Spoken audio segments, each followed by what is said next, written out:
After so many hours and hours and hours and hours of talking to Gary, I spent the better part of, 6 months listening to Atheism. He still seems to have some minor misunderstandings of the positions and philosophies that are being presented to him every damn time. For sake of argument, let's just keep it at misunderstandings. But yes, I somewhere have the clip of Gary going, I'm not playing any word games, but I can't be arsed finding it. And unfortunately, it seems that aside some other thing that I wanted to explain, it's also probably beneficial to again explain what straw manning is. Straw manning is rewording your opponent's argument in such a way that it's easier to attack. First, let's get something really complicated out of the way. And again, all you're going to see is accusations being made. They're not going to present any proof. Proof is evidence or argument, establishing or helping to establish a fact or the truth of a statement. Surely we should remember evidence because Gary has helped everybody with that definition.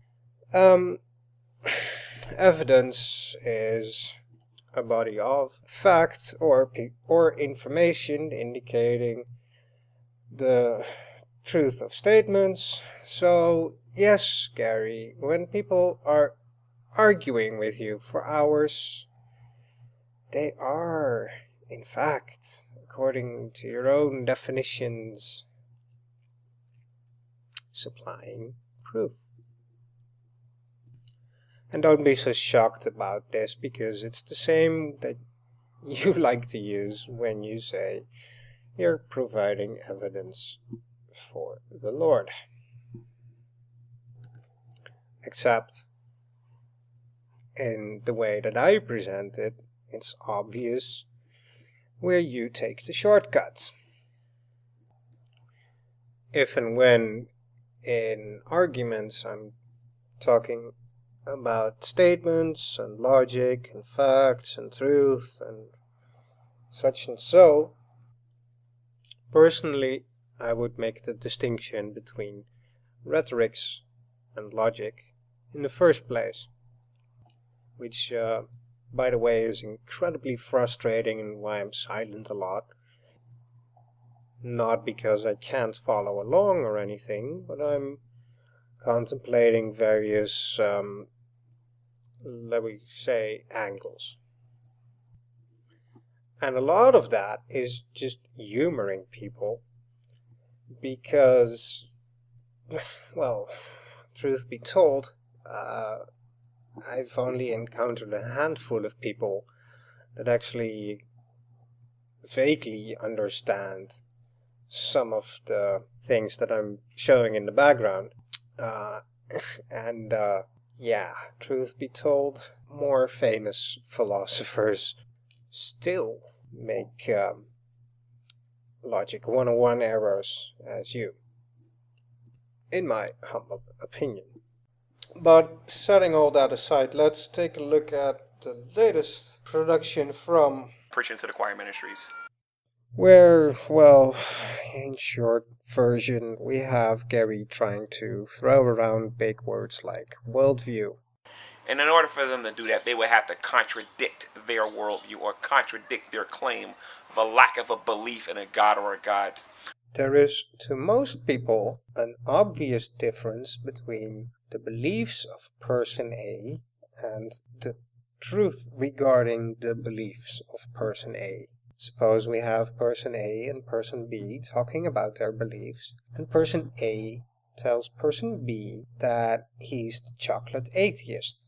That would be considered accurate information. Well, I'm being pedantic here, of course, but it may help drive the point home. Now, for simplicity, I don't aim to disprove God or prove God in this simple 5-minute video or anything, so let's take an easier example as a segue.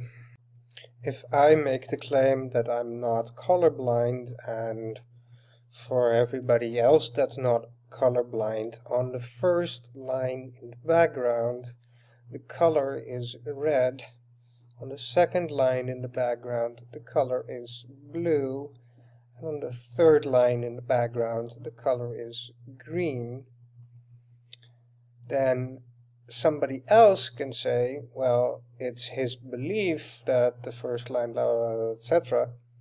But I believe that the first line is actually blue, and the second line is actually orange, and the third line is actually purple.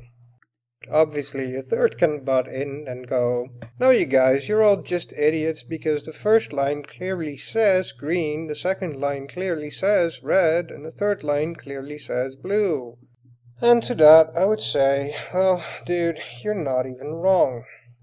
Now, obviously, in terms of colors, it's not the case that they're not going to have actual comparisons. And yeah, I know I messed up the 1-2-AB thing, and I know that for some people I need to actually spell out what the balls I'm talking about. So for somebody that may go, I need to make sure I know what I'm talking about before I do it. Or got so many of these definitions wrong for so long, it's not even funny. And to make matters worse, he's then attacking a testimony about the testimony about the testimony in a matter in which it's not presented by those people that he's been spending hours and hours and hours and... Many of you are ashamed of the God of the Old Testament. You're ashamed of the testimony of the God of the Old Testament. Gary, please do us a favor. Make sure this is true. I've been listening to them. And not this. I don't listen. Because it will really help prevent this. I end up getting embarrassed on YouTube.